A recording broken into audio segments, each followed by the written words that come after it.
मेरे प्यारे देशवासियों, नमस्कार। इस ऐतिहासिक अवसर पर आप सबको संबोधित करते हुए मुझे बहुत प्रसन्नता हो रही है। गणतंत्र दिवस की पूर्व संध्या पर मैं आप सबको हार्दिक बधाई देती हूँ। आज से 75 वर्ष पहले 26 जनवरी के दिन ही भारत गणराज्य का आधार ग्रंथ यानी भारत का संविधान लागू हुआ था। लगभग 3 वर्ष के विचार विमर्श के बाद संविधान सभा ने 26 नवंबर 1949 के दिन संविधान को अंगीकृत किया था। इसी उपलक्ष्य में 26 नवंबर का दिन वर्ष 2015 से संविधान दिवस के रूप में मनाया जाता है। गणतंत्र दिवस का उत्सव सभी देशवासियों के लिए सामूहिक उल्लास और गौरव का विषय है। ये कहा जा सकता है कि किसी राष्ट्र के इतिहास में 75 साल का समय पलक झपकने जैसा होता है, लेकिन मेरी विचार से भारत के पिछले 75 वर्षों के संदर्भ में ऐसे बिल्कुल नहीं कहा जा सकता है। ये अकालखंड है जिसमें लंबे समय से सोई हुई भारत की आत्मा फिर से जागी है और हमारा देश विश्व समुदाय में अपना समुचित स्थान प्राप्त करने के लिए अग्रसर हुआ है। विश्व की प्राचीनतम सभ्यताओं में शामिल भारत को ज्ञान और विवेक का उद्गम माना जाता था, लेकिन भारत को एक अंधकारमय दौर से गुजरना पड़ा। औपनिवेशिक शासन में अमानवीय शोषण के कारण देश में घोर गरीबी व्याप्त हो गई। आज के दिन सबसे पहले हम उन शूरवीरों को याद करते हैं जिन्होंने मातृभूमि को विदेशी शासन की बेड़ियों से मुक्त करने के लिए बड़ी से बड़ी कुर्बानी दी। उनमें से कुछ स्वाधीनता सेनानियों के बारे में लोग जानते हैं, लेकिन बहुतों के बारे में उन्हें जानकारी नहीं थी। इस वर्ष हम भगवान बिरसा मुंडा की 150वीं जयंती मना रहे हैं।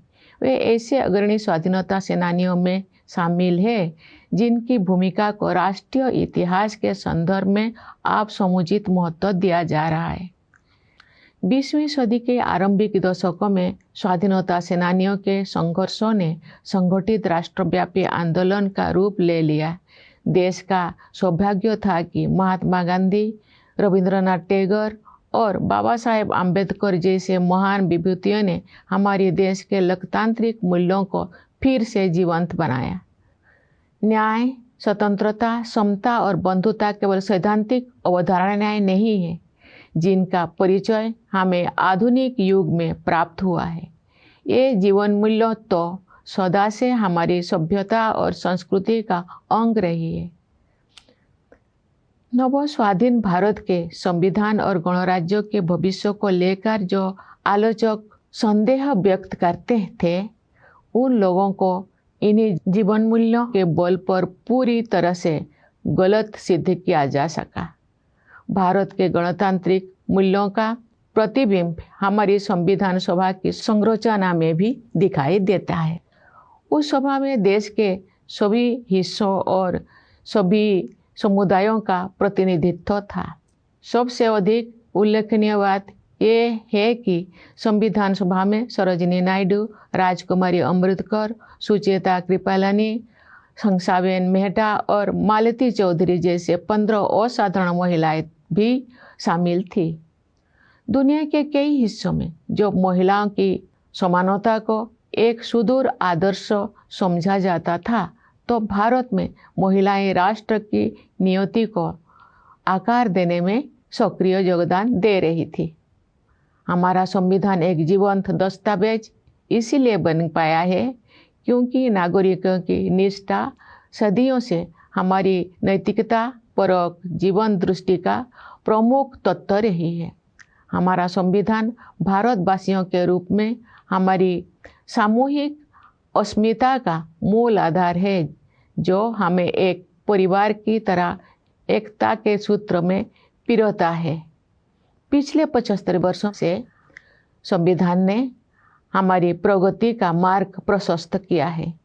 आज के दिन हम संविधान सभा के प्रारूप समिति के अध्यक्ष डॉक्टर भीमराव अंबेडकर, सभा के अन्य प्रतिष्ठित सदस्यों, संविधान के निर्माण से जुड़े विभिन्न अधिकारियों और ऐसे अन्य लोगों के प्रति अपनी कृतज्ञता व्यक्त करते हैं जिनके कठिन परिश्रमों के फलस्वरूप हमें ये विलक्षण ग्रंथ प्राप्त हुआ। प्यारे देशवासियों, संविधान लागू होने के बाद के ये 75 वर्ष हमारे युवा गणतंत्र की सर्वांगीण प्रगति के साक्षी है। स्वाधीनता के समय और उसके बाद भी देश के बड़े हिस्सों में घोर गरीबी और भूखमरी की स्थिति बनी हुई थी, लेकिन हमारा आत्मविश्वास कभी डिगा नहीं। हमने ऐसे परिस्थितियों के निर्माण का संकल्प लिया जिनमें सभी को विकास करने का अवसर मिल सके। हमारे किसान भाई बहनों ने कड़ी मेहनत की और हमारे देश को खाद्यान्न उत्पादन में आत्मनिर्भर बनाया। हमारे मजदूर भाई बहनों ने अथक परिश्रम करके हमारा इंफ्रास्ट्रक्चर और मैन्युफैक्चरिंग सेक्टर का कायाकल्प कर दिया। उनके शानदार प्रदर्शन के बल पर आज भारतीय अर्थव्यवस्था विश्व के आर्थिक परिदृश्य को प्रभावित कर रही है। आज का भारत अंतर्राष्ट्रीय मंच पर नेतृत्व की स्थिति हासिल कर रहा है। संविधान में निर्धारित रूपरेखा के बिना ये व्यापक परिवर्तन संभव नहीं हो सकता था। हाल के वर्षों में आर्थिक विकास की दर लगातार ऊंची रही है, जिससे हमारी युवाओं के लिए रोजगार के अवसर पैदा हुई है। किसानों और मजदूरों के हाथों में अधिक पैसा आया है तथा बड़ी संख्या में लोगों को गरीबी से बाहर निकाला गया है। साहसिक और दूरदर्शी आर्थिक सुधारों के बल पर आने वाले वर्षों में प्रगति की ये रफ्तार बनी रहेगी। समावेशी विकास हमारी प्रगति की आधारशिला है, जिससे विकास का लाभ व्यापक स्तर पर अधिक से अधिक देशवासियों तक पहुंचता है। सरकार द्वारा वित्तीय समावेशन को सर्वोच्च प्राथमिकता दी जा रही है। इसलिए प्रधानमंत्री जन धन योजना, प्रधानमंत्री जीवन ज्योति बीमा योजना, प्रधानमंत्री सुरक्षा बीमा योजना, मुद्रा योजना, स्टैंड अप इंडिया और अटल पेंशन योजना जैसी वित्तीय समर्थन योजनाओं का विस्तार किया गया है, ताकि अधिक से अधिक लोगों तक विभिन्न प्रकार की वित्तीय सहायता पहुंचाए जा सके। ये भी एक बहुत महत्वपूर्ण बदलाव है कि सरकार ने जन कल्याण को नई परिभाषा दी है, जिसके अनुसार आवास और पेयजल जैसी बुनियादी जरूरतों को अधिकार माना गया है। वंचित वर्गों के लिए, विशेष रूप से अनुसूचित जातियों, अनुसूचित जनजातियों तथा अन्य पिछड़े वर्गों की सहायता के लिए सभी प्रयास किए जा रहे हैं।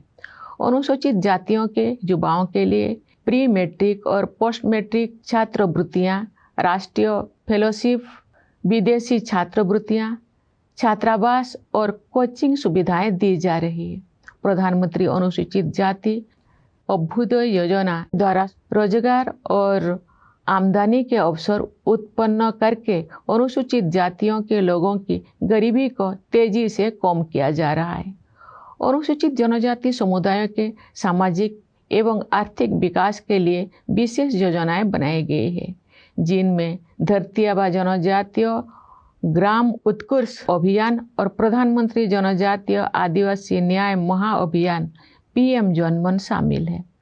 विमुक्त, घुमंतु और अर्ध घुमंतु समुदाय के लिए विकास एवं कल्याण बोर्ड का गठन किया गया है। पिछले एक दशक में सड़कों और रेल मार्ग, बंदरगाह और लॉजिस्टिक हब्स सहित फिजिकल इंफ्रास्ट्रक्चर के विकास पर बल दिया गया है। इससे एक ऐसा मजबूत आधार विकसित हो गया है जो आने वाले दशकों में विकास को संबल प्रदान करेगा। सरकार ने वित्त के क्षेत्र में जिस तरह से प्रौद्योगिकी का उपयोग किया है, वो एक मिसाल है। डिजिटल भुगतान को विभिन्न विकल्पों के साथ साथ प्रत्यक्ष लाभ हस्तांतरण की प्रणाली ने समावेशन को बढ़ावा दिया है, जिससे बड़ी संख्या में लोगों को फॉर्मल सिस्टम में शामिल किया जा सका है। इसके कारण सिस्टम में अभूतपूर्व पारदर्शिता भी आई है। इस प्रक्रिया में कुछ वर्षों के दौरान ही हमने एक ऐसा मजबूत डिजिटल पब्लिक इंफ्रास्ट्रक्चर विकसित कर लिया है जो विश्व की श्रेष्ठतम संरचनाओं में से एक है। इंसॉल्वेंसी एंड बैंकरप्सी कोड जैसा साहसिक उपायों के परिणाम स्वरूप बैंकिंग व्यवस्था अब अच्छी स्थिति में आ गई है। इससे शेड्यूल्ड कमर्शियल बैंकों की नॉन परफॉर्मिंग एसेट्स में काफ़ी कमी आई है।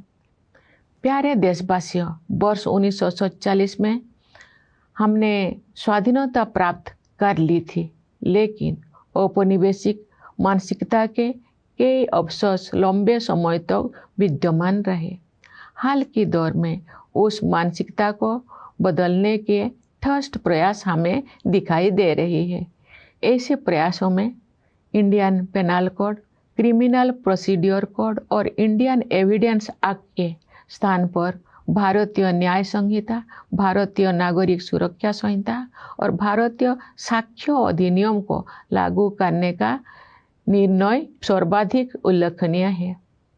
न्यायशास्त्र की भारतीय परंपराओं पर आधारित इन नई अधिनियमों द्वारा दंड के स्थान पर न्याय प्रदान करने की भावना को आपराधिक न्याय प्रणाली के केंद्र में रखा गया है। इसके अलावा इन नए कानूनों में महिलाओं और बच्चों के विरुद्ध अपराधों पर काबू पाने को सर्वोच्च प्राथमिकता दी गई है। इतने बड़े पैमाने पर सुधार के लिए साहसपूर्ण दूरदर्शिता की आवश्यकता होती है। देश में चुनाव को एक साथ संपन्न कराने के लिए संसद में पेश किया गया विधेयक एक और ऐसा प्रयास है जिसके द्वारा सुशासन को नई आयाम दिया जा सकते हैं। एक राष्ट्र एक चुनाव की व्यवस्था से शासन में निरंतरता को बढ़ावा मिल सकता है। नीति निर्धारण से जुड़े निष्क्रियता समाप्त की जा सकती है। संसाधनों की अन्यत्र खर्च हो जाने की संभावना कम हो सकती है तथा वित्तीय बोझ को कम किया जा सकता है। इनके अलावा जन हित में अनेक अन्य लाभ भी हो सकते हैं। हमारे सांस्कृतिक विरासत के साथ हमारे जुड़ाव और अधिक गहरा हुआ है। इस समय आयोजित हो रहे प्रयागराज महाकुंभ को उस समृद्ध विरासत की प्रभावी अभिव्यक्ति के रूप में देखा जा सकता है। हमारी परंपराओं और रीति रिवाजों को संरक्षित करने तथा उनमें नई ऊर्जा का संचार करने के लिए संस्कृति के क्षेत्र में अनेक उत्साहजनक प्रयास किए जा रहे हैं। भारत भूमि महान भाषाई विविधता से समृद्ध है। इस समृद्धि को संरक्षित करने तथा इस और परंपरा को आगे बढ़ाने के लिए सरकार ने असमिया, बंगला, मराठी, पाली और प्राकृत को शास्त्रीय भाषाओं के रूप में मान्यता प्रदान की है। तमिल, संस्कृत, तेलुगु, कन्नड़, मलयालम और ओडिया भाषाएं पहले से ही इन श्रेणी में शामिल हैं।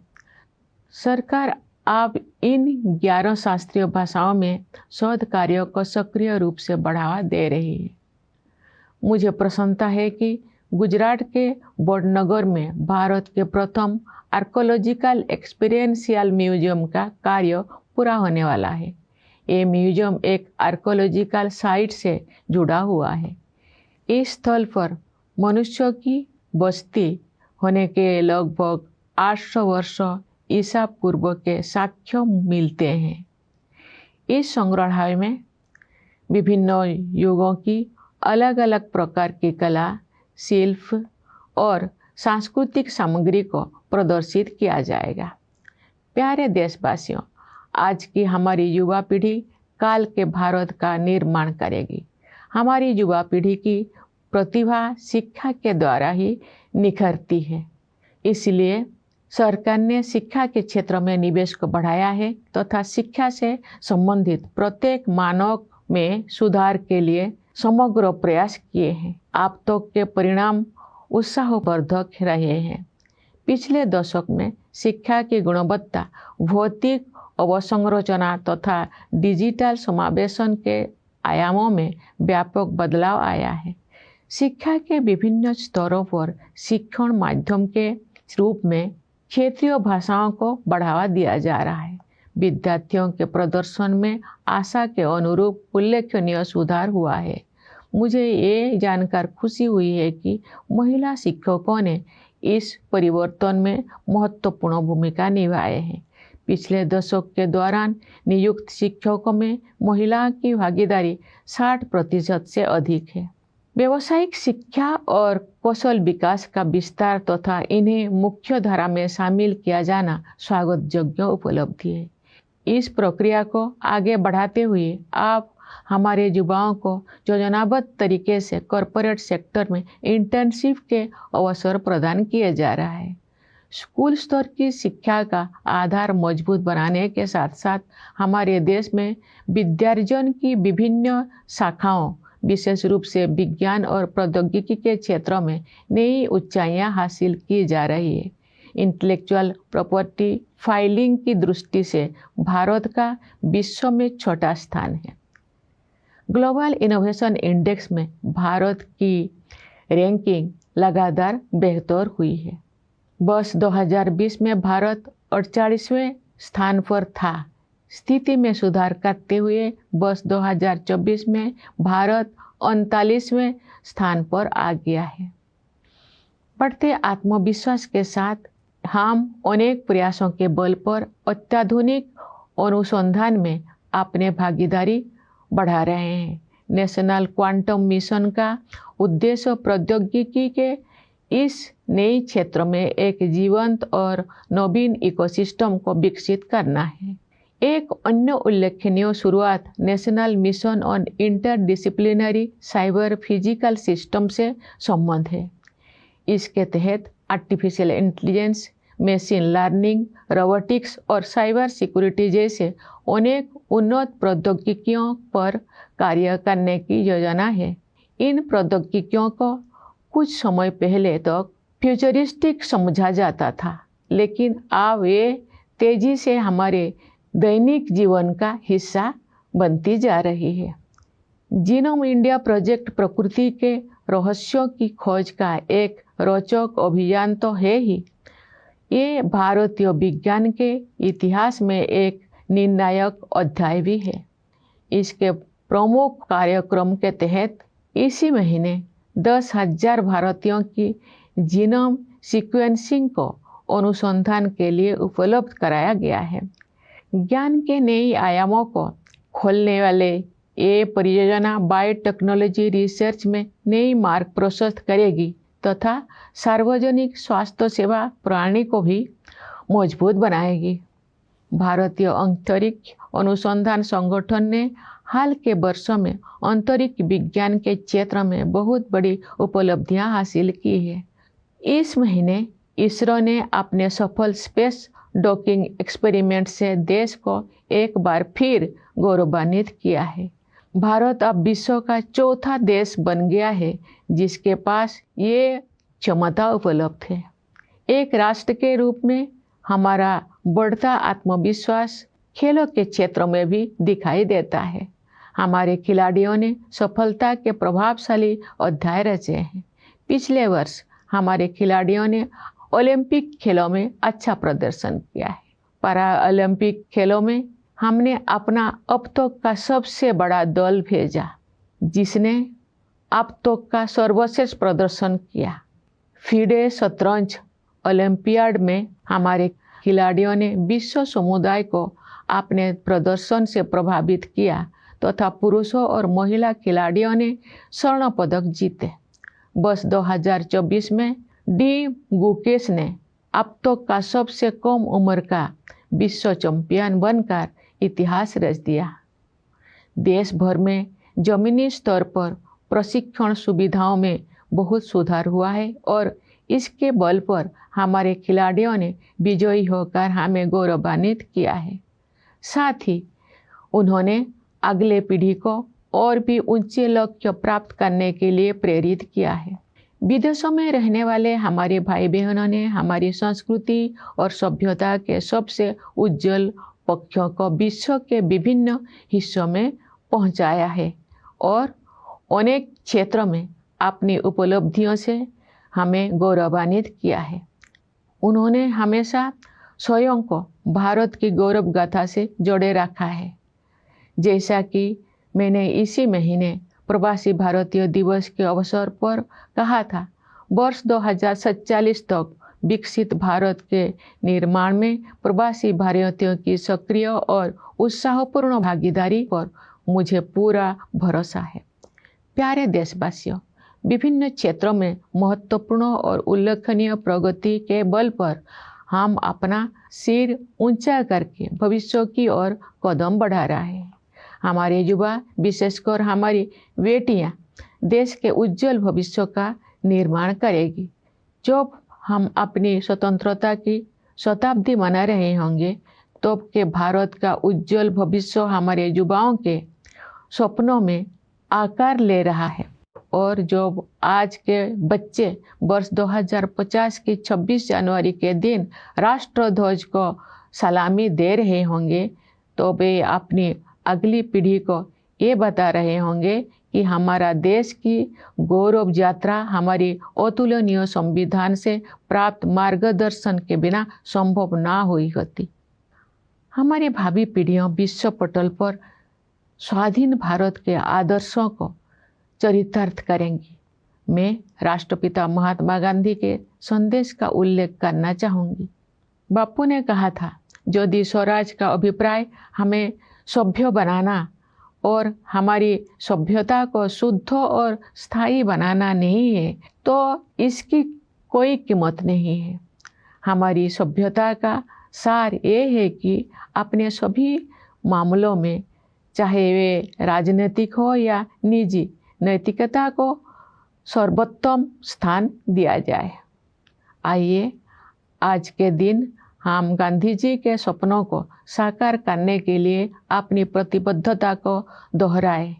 सत्य और अहिंसा के उनके आदर्श विश्व समुदाय के लिए प्रासंगिक बने रहेंगे।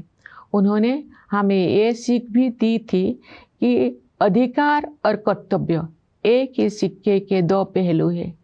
सच तो ये है कि कर्तव्य ही अधिकार का वास्तविक स्रोत है। सभी के प्रति करुणा के बारे में उनकी शिक्षा को भी हम याद करें। वे कहते थे कि हमें केवल मनुष्यों के प्रति ही नहीं, बल्कि अपने आसपास के पशु पक्षियों, पेड़ पौधों, नदियों और पहाड़ों के प्रति भी संवेदना का भाव रखना चाहिए।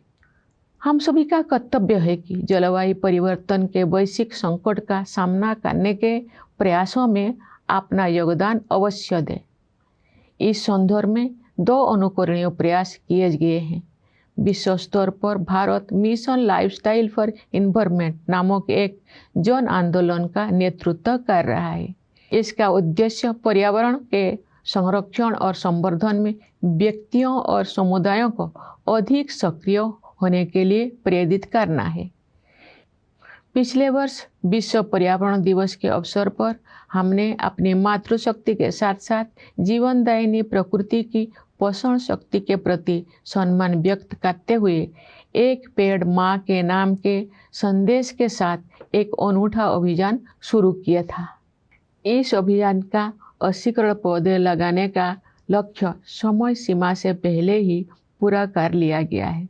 विश्व समुदाय ऐसे अभिनव प्रयासों से सीख ले सकते हैं। लोग ऐसे प्रयासों को स्वयं के आंदोलन के रूप में अपना सकते हैं। प्यारे देशवासियों, मैं एक बार फिर आप सभी को गणतंत्र दिवस की बधाई देती हूँ। देश की सीमाओं की रक्षा करने वाले हमारे सैनिकों के साथ साथ सीमाओं के भीतर देश को सुरक्षित रखने वाले पुलिस और अर्धसैनिक बलों के जवानों को भी मैं बधाई देती हूँ। न्यायपालिका, सिविल सेवाओं तथा विदेशों में हमारी मिशनों के सदस्यों को भी मेरी बधाई। मेरी शुभकामना है कि आप सब अपने प्रयासों में सफलता प्राप्त करें। धन्यवाद। जय हिंद, जय Bharat.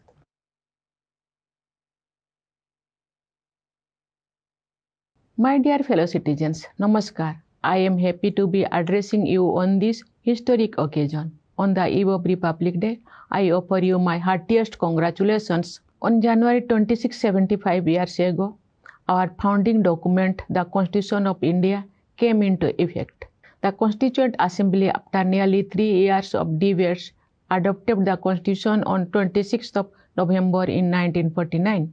That day, 26th November, has been celebrated as Samvidhan Divas, that is Constitution Day, since 2015. Republic Day is indeed a matter of collective joy and pride for all citizens. 75 years, someone might say, is only the blink of an eye in the life of a nation. No, I will say, not these past 75 years. This has been the time when the long dormant soul of India has awakened again, taking strides to regain its rightful place in the community of nations. Among the oldest civilizations, India was once known as a source of knowledge and wisdom. There, however, came a dark phase, and inhuman exploitation under colonial rule led to utter poverty. Today, we should first recall the brave souls who made great sacrifices to free the motherland from the shackles of foreign rule. Some were well known, while some remained little known till recently. We are celebrating this year the 115th birth anniversary of Bhagwan Birsa Munda, who stand as a representatives of the freedom fighters whose role in the national history is now being recognized in true proportions. In the early decades of the 20th century, their struggles consolidated in an organized nationwide independence movement. It was the nation's good fortune to have the likes of Mahatma Gandhi, Rabindranath Tagore, and Babasaheb Ambedkar, who helped it rediscover its democratic ethos. Justice, liberty, equality, and fraternity are not theoretical concepts that we came to learn in modern times. They have always been part of our civilizational heritage. It also explains why the critics who are cynical about the future of the Constitution and the Republic when India had newly become independent were proven so thoroughly wrong. The composition of our Constituent Assembly was also a case testimony to our republican values. It had representatives from all parts and all communities of the country. Most notably, it had 15 women among its members, including stalwarts such as Sarojini Naidu, Rajkumari Amritkar, Sucheta Kripalani, Hansaben Mehta, and Malati Chaudhary. When women's equality was only a distant ideal in many parts of the world, in India, women were actively contributing in shaping the destiny of the nation. The Constitution has become a living document because civic virtues have been part of our moral compass for millennia. The Constitution provides the ultimate foundation of our collective identity as Indians. It binds us together as a family. For 75 years now, it has guided the path of our progress. Today, let us humbly express our gratitude to Dr. Ambedkar, who chaired the drafting committee, others distinguished members of the Constituent Assembly, various officers associated with, and others who worked hard and bequeathed us this most wonderful document. Dear fellow citizens, the 75 years of the Constitution are marked by an all-round progress of a young republic. At the time of independence and even later, large parts of the country had faced extreme poverty and also hunger. But one thing we were not deprived of was our belief in ourselves. We sat down to create the right conditions in which everyone would have the opportunity to flourish. Our farmers toiled hard and made our country self-sufficient. In food production, our laborers worked relentlessly to transform our infrastructure and manufacturing sector. Thanks to their sterling efforts, India's economy today influences the global economic trends. Today, India is taking leadership positions in international forums. This transformation would not have been possible without the blueprint laid down by our Constitution. In recent years, the economic growth rate has remained persistently high, creating job opportunities for our youth, putting more money in the hands of farmers and laborers, and also lifting more people out of poverty. The bold and far-sighted economic reforms will sustain this trend in the years to come. Inclusion is the cornerstone of our growth saga, distributing the fruits of developments as widely as possible. As the government continues to assign top priority to financial inclusion, initiatives such as Pradhan Mantri Jan Dhan Yojana, Pradhan Mantri Jeevan Jyoti Bima Yojana, Pradhan Mantri Suraksha Bima Yojana, Mudra, Stand Up India and Atal Pension Yojana have been expanded to provide more people access to a variety of financial support schemes. Equally importantly, the government has redefined the notion of welfare, making basic necessities such as housing and access to drinking water a matter of entitlement. Every effort is being made to extend a helping hand to the marginalized communities, particularly of the scheduled caste, scheduled tribes, and other backward classes. For example, there have been pre-matric and post-matric scholarships, national fellowships, overseas scholarships, hostels and coaching facilities for the youth from the SC communities. The Pradhan Mantri Anusuchit Jati Abhyuday Yojana is making progress in reducing poverty among the SC communities by adding employment and income generation opportunities. There have been dedicated schemes for aiming for the socio-economic development of ST communities, including Dharti Aaba Janajatiya Gramo Utkarsh Abhiyan and Pradhan Mantri Janajatiya Adivasi Nyaya Maha-Abhiyan, PM Janman. The Development and Welfare Board has been constituted for the denotified, nomadic and semi-nomadic communities. Meanwhile, the focus on physical infrastructure development, including roads and railways, ports and logistics hubs, over the past decade has created a platform that will support growth for decades to come. The way the government has used technology in the field of finance has been exemplary. A variety of digital payment options as well as the system of direct benefit transfer have promoted inclusion, bringing a significant number of people within the formal system. It has also brought unprecedented transparency in the system.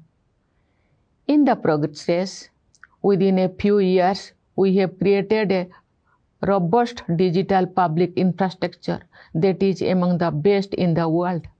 The banking system has been in a healthy condition after a series of bold measures such as the Insolvency and Bankruptcy Code, effecting a substantial reduction in the non-performing assets of scheduled commercial banks.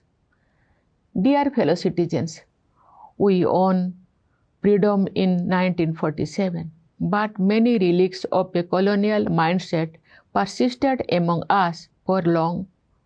Of late, we have been witnessing concerted efforts to change that mindset. Among the most noteworthy of such efforts was the decision to replace the Indian Penal Code, the Code of Criminal Procedure, and the Indian Evidence Act with the Bharatiya Nyaya Sanhita, the Bharatiya Nagarik Suraksha Sanhita, and the Bharatiya Sakshya Adhiniyam. Based also on Indian traditions of jurisprudence, the new criminal laws place the delivery of justice instead of punishment at the center of the criminal justice system. Moreover, the new laws grant top priority to countering crimes against women and children. Reforms of such magnitude requires an audacity of vision. Another measure that promises to redefine the terms of good governance is the bill introduced in Parliament to synchronize election schedules in the country.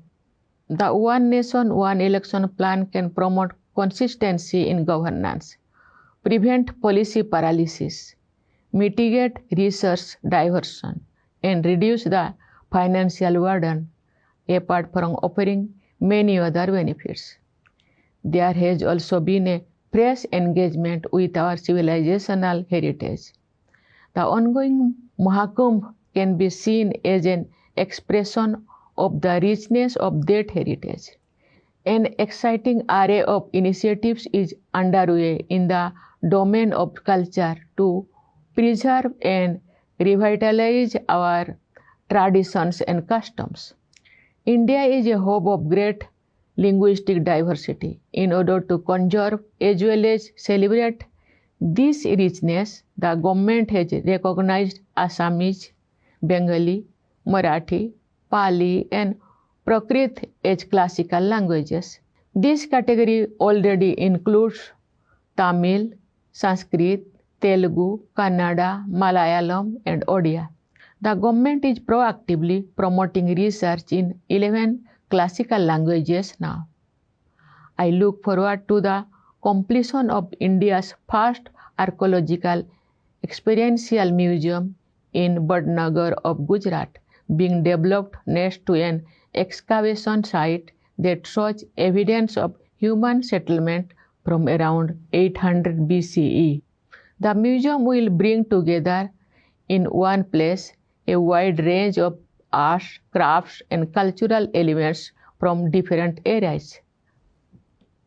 Dear fellow citizens, it is after all our young generation that is going to shape the India of tomorrow. Education, in turn, shapes these young minds. Therefore, the government has increased its investment in education and made every effort to improve every parameter related to this sector. The results so far are more than encouraging. The last decade has transformed education in terms of quality of learning and physical infrastructure and digital inclusion. For the medium of instruction, the regional languages are promoted at more levels. It is not surprising that there has been a notable improvement in students' performance. I am glad to learn that women teachers have played a crucial role in this transformation, since more than 60% of those who became teachers in the last decade are women. The expansion and mainstreaming of vocational and skilled education is a welcome development. This is also supplemented now by the scheme to provide our youth internship opportunities in the corporate sector. With a stronger foundation of the school-level education, India has been scaling new heights in various branches of knowledge, particularly in science, along with technology. For example, India stands sixth in terms of intellectual property filing in the world. We have consistently improved our ranking in the Global Innovation Index, moving from 48th position in 2020 to 39th in 2024. With rising self-assurance, we are increasing our participation in cutting-edge research with a series of initiatives. The National Quantum Mission aims to create a vibrant and innovative ecosystem in this new frontier of technology. Another noteworthy beginning is with the National Mission on Interdisciplinary Cyber Physical System, which plans to focus on several advanced technologies including artificial intelligence, machine learning, robotics, and cyber security. These technologies were called futuristic till recently, but they are fast becoming part of our daily lives. The Genome India project has been not only an exciting venture in exploring nature, it is also a veritable defining moment in the history of science in India. Under its flagship program, the genome sequencing of 10,000 Indians have been made available for further research only this month. This path-breaking project will open new vistas in biotechnology research and also give a fillip to the public healthcare system. The Indian Space Research Organization has been taking giant leaps in space in recent years. This month, the ISRO once again made the nation proud with its successful space docking experiment. India has now become the fourth country in the world to have this capability. Our increasing confidence level as a nation are also reflected in the arena of sports and games, where our players have scripted thrilling success stories. Last year, our athletes made a mark in the Olympic Games. In the Paralympics Games, we sent our largest ever contingent, who came back with our best ever performance. Our chess champions impressed the world as our men and women won the gold at the FIDE Chess Olympiad. The achievements in the sports during the year 2024 were kept by D. Gukesh, who became the youngest world chess champion. Supported by a great improvement in training facilities at the ground level, these sportspersons have made us proud with their winning drive and inspired the next generation to aim higher and higher. Our brothers and sisters living abroad have taken the best of our culture and civilization to different parts of the globe and have made us proud with their achievements in diverse fields. They have always considered themselves to be a part of the India story.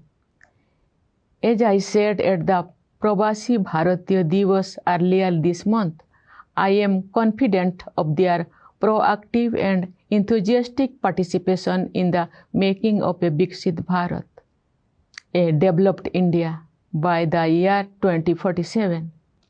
Dear fellow citizens, thanks to substantial and concrete progress in a wide range of areas, we are marching towards the future, holding our heads high.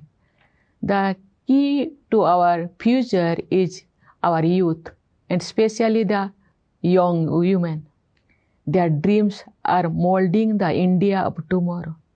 When we will be celebrating the centenary of our independence, and when today's children will salute the tricolor on 26 January of 2050, they will tell their next generation that this great quest would not have been possible without our incomparable constitution guiding them along the way. Our future generations will also keep in mind the mission of independent India in the world. In the words of the father of the nation, Mahatma Gandhi, and I quote, "If Swaraj was not meant to civilize us and to purify and stabilize our civilization, it would be nothing worth. The very essence of our civilization is that we give a paramount place to morality in all our affairs, public or private." Unquote. Today, let us reaffirm commitment to strive to realize Gandhiji's dreams, his watchwords, truth and non-violence, will continue to remain relevant for the whole world. He also taught us that rights and duties are but the two sides of the coin. Indeed, the true source of right is duty. Today, we recall his relations in compassion too. Compassion not only for our human neighbors, but also for our other neighbors, namely flora and fauna, rivers and mountains. Each of us must contribute to the efforts to counter the global threats of climate change. There have been two exemplary initiatives in this regard. At the global level, India is leading a mass movement called Mission Lifestyle for Environment to inspire individuals and communities to be more proactive in protecting and preserving the environment. Last year, on World Environment Day, we launched a unique campaign, Ek Ped Maa Ke Naam, paying tribute to the nurturing power of our mothers as well as of Mother Nature.